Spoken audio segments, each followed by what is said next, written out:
Hello दोस्तों, तो कैसे हैं आप लोग। मैं फैज़ान अली स्वागत करता हूं आपका मेरे YouTube channel smart tally classes में। और आज के वीडियो में हम जानेंगे डायरेक्ट एक्सपेंसेस ग्रुप का क्या प्रयोग होता है और टैली प्राइम में इसका लेज़र कैसे क्रिएट किया जाता है। अगर आप बेसिक से एडवांस लेवल तक की टैली सीखना चाहते हैं, टैली में एक्सपर्ट बनना चाहते हैं, टैली में स्मार्ट बनना चाहते हैं, तो हमारे इस चैनल पर आपको बेसिक से एडवांस लेवल की टैली की ट्रेनिंग प्रोवाइड कराई जाएगी। तो चलिए शुरुआत करते हैं। तो direct expenses group, direct expenses इस ग्रुप का प्रयोग तब किया जाता है जब हमारे व्यापार में किसी वस्तु को बिक्री हेतु तैयार करने पर जो खर्चे किए जाते हैं वह डायरेक्ट एक्सपेंसेस ग्रुप के अंतर्गत आते हैं।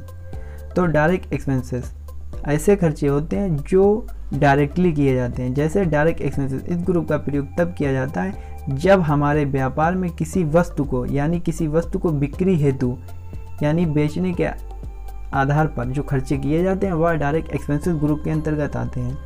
तो डायरेक्ट एक्सपेंसेस इस ग्रुप का प्रयोग तब किया जाता है जब हमारे व्यापार में किसी वस्तु को बिक्री हेतु तैयार करने पर जो खर्चे किए जाते हैं वह डायरेक्ट एक्सपेंसेस ग्रुप के अंतर्गत आते हैं।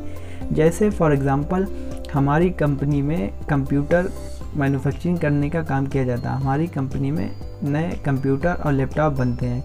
तो जो हमारे कंपनी में जो लैपटॉप बनते हैं, जो हमारे इंजीनियर्स वहाँ पर काम करते हैं, तो उसके बदले में हम उनको सैलरी देते हैं।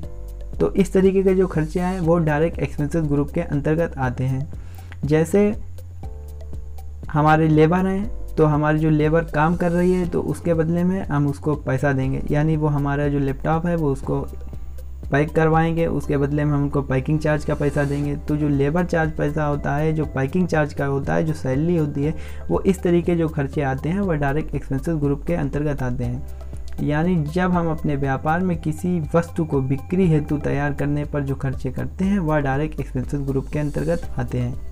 तो सरल शब्दों में समझिए कि डायरेक्ट एक्सपेंसेस ग्रुप इस ग्रुप का प्रयोग तब किया जाता है जब हमारे व्यापार में किसी वस्तु को बिक्री हेतु तैयार करने पर जो खर्चे किए जाते हैं वह डायरेक्ट एक्सपेंसेस ग्रुप के अंतर्गत आते हैं। तो हम अपने इंजीनियर्स को सैलरी देंगे, वो भी डायरेक्ट एक्सपेंसेस ग्रुप के अंतर्गत आएगी। पैकिंग चार्ज वो भी डायरेक्ट एक्सपेंसेस ग्रुप के अंतर्गत आएगा, और लेबर चार्ज वो भी डायरेक्ट एक्सपेंसेस ग्रुप के अंतर्गत आएगा।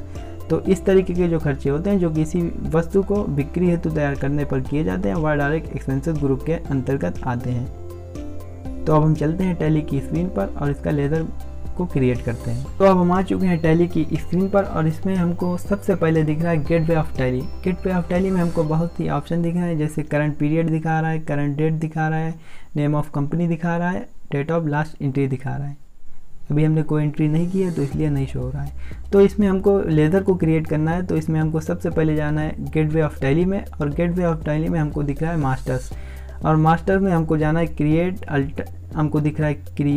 Alter chart of accounts. तो इसमें हमको जाना है क्रिएट पर, यानी लेज़र क्रिएट करना है।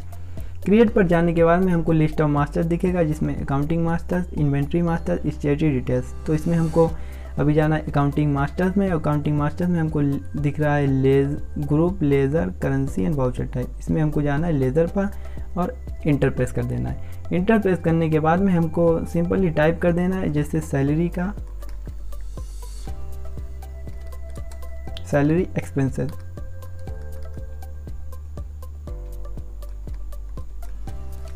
एक्सपेंसेस, ठीक है।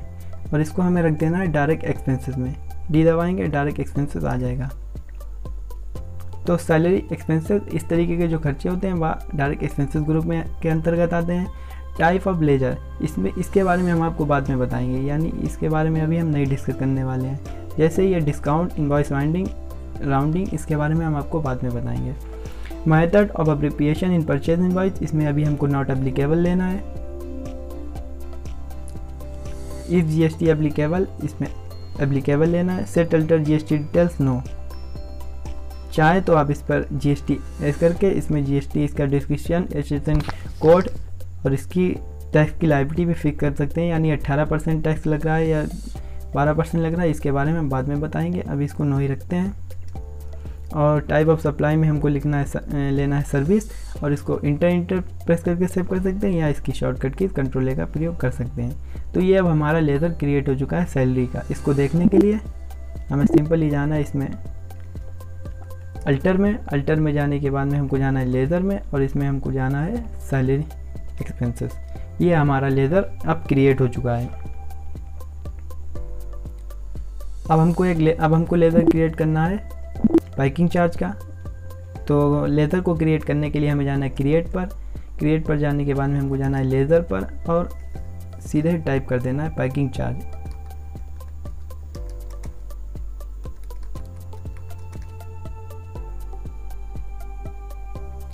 पैकिंग चार्ज इंटरफेस करके आना है, अंडर इसका ग्रुप सिलेक्ट करना है, डी डायरेक्ट एक्सपेंसेस,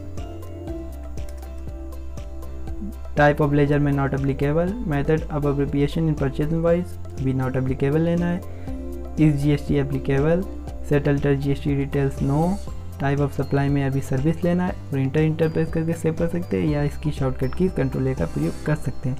तो जो इस तरीके के लेज़र होते हैं जो किसी वस्तु को बिक्री हेतु तैयार करने पर जो किए जाते हैं वह डायरेक्ट एक्सपेंसेस ग्रुप के अंतर्गत आते हैं। जितनी भी हमारी कंपनी में इस तरीके के जो खर्चे किए जाते हैं वह डायरेक्ट एक्सपेंसेस ग्रुप के अंतर्गत आते हैं। तो एक लेज़र हम और क्रिएट कर लेते हैं लेबर चार्ज का। तो क्रिएट करने के लिए क्रिएट पर जाना है, लेज़र पर जाना है, और इसमें टाइप कर देना है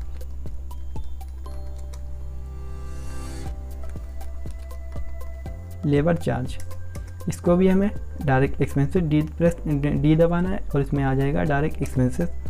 टाइप ऑफ लेजर में not applicable, method of appropriation in purchase invoice not applicable, is GST applicable, set alter GST details no, और टाइप ऑफ सप्लाई में हमको सर्विस लेना है, और इंटरप्रेस करके सेव कर सकते हैं, या इसकी शॉर्टकट की कंट्रोल ए का प्रयोग कर सकते हैं। तो ये हमारे अब तीनों लेज़र क्रिएट हो चुके हैं। अब इनको दोबारा से फिर से देख लेते हैं।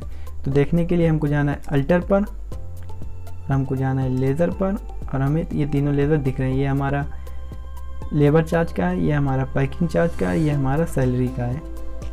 प्रॉफिट एंड लॉस अकाउंट और कैश इन हैंड का लेज़र पहले से बना होता है, ये बना नहीं था। तो हमको जो हमें तीन लेज़र क्रिएट करना थे वो हम कर चुके हैं, labour charge, packing charge, salary expenses, जो डायरेक्ट एक्सपेंसेस ग्रुप के अंतर्गत आते हैं।